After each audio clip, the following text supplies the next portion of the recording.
रात के 2 बजे अचानक घर के आंगन से बच्चों की खिलखिलाहट गूंजी। अजय का गला सूख गया। वह धीरे धीरे खिड़की की तरफ बढ़ा। चांदनी में उसने देखा आंगन में 3-4 छोटे बच्चे गोल घेरा बनाकर खेल रहे थे, लेकिन उनके पैर जमीन को छू ही नहीं रहे थे।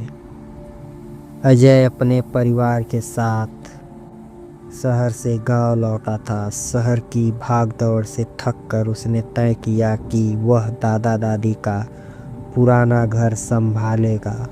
वह घर गांव के आखिरी छोर पर था, ठीक शमशान के पास। गांव वाले उसे समझाते, बाबूजी ये घर मत लो, रात को यहाँ अजीब आवाज़ें आती हैं। लेकिन अजय हंसकर कह देता है, अरे ये सब अंधविश्वास है। पहली रात सब ठीक रहा, लेकिन आधी रात को अचानक अजय की नींद खुली। हवा बहुत ठंडी हो गई थी और तभी उसे बाहर से बच्चों की हंसी सुनाई दी।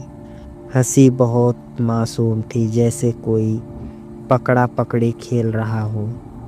अजय खिड़की के पास गया। आंगन में किसी को नहीं देखा। सोचा शायद सपना था और वापस सो गया। अगली रात फिर वही आवाज़ आई। इस बार हंसी के साथ कानाफूसी भी थी, जैसे कोई बोल रहा हो, देखो देखो वो जाग गया। अजय का दिल जोर जोर से धड़कने लगा। उसने टॉर्च उठाई और बाहर निकला। टॉर्च की रोशनी में आंगन खाली था, लेकिन पीछे शमशान की ओर से बच्चों के पैरों की आवाज़ आई, थप थप थप। अजय ने देखा कच्चे रास्ते पर छोटे छोटे गीले पैरों के निशान बन रहे थे, लेकिन वहाँ कोई बच्चा नहीं था।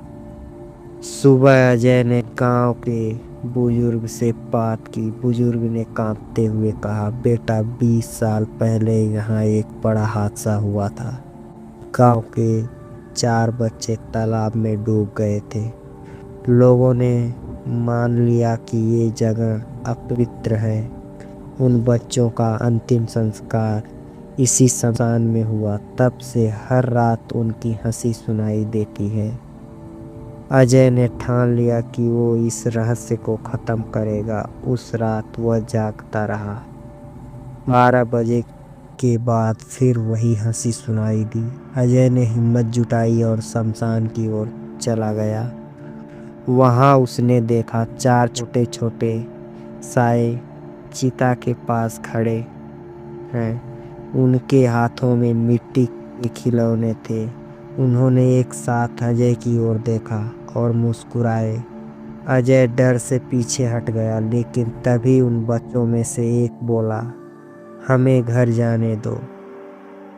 अजय ने पंडित बुलवाया और बच्चों की आत्माओं के लिए विशेष पूजा करवाई। पूजा के दौरान अचानक आकाश में तेज आंधी चली। शमशान से बच्चों की हंसी और रोने की आवाज़ साथ साथ गूंजी। अंतिम मंत्र के बाद सब शांत हो गया। जब अजय आंगन में गया तो उसने मिट्टी के 4 खिलौने देखे। वे भीगे हुए थे, जैसे रात में किसी बच्चे ने उन्हें पकड़ रखा हो।